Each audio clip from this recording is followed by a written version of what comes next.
Gəlir sahaqdan, sözün ləngərindən dərə tərpənir. Dağın sinəsinə çəkilən dağdan, axı nə xəbər dərə tərpənir. Nələr görməmişik gözü böyüdən, yurtsuzluq qəlbimi ağrıdır, qardaş. Şair böyüdən, sözü böyüdən, içindəki dərd ağrıdır, qardaş.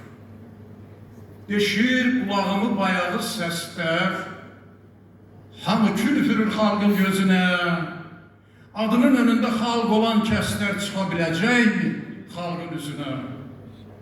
Həsrət selləri ilə dərd yumalıyıq. Hikmət göylərində uçan nə gəzir? Hərəmiz bir nəhəng dərd yumağıyıq, onu çözədib açan nə gəzir? Yarasa gözlər indiyir dərddən, qaranlıq bəbəklər qığılcım udur, bərk vuran ulduzlar dərd qaynaq edən şair qələminin qığılcımıdır.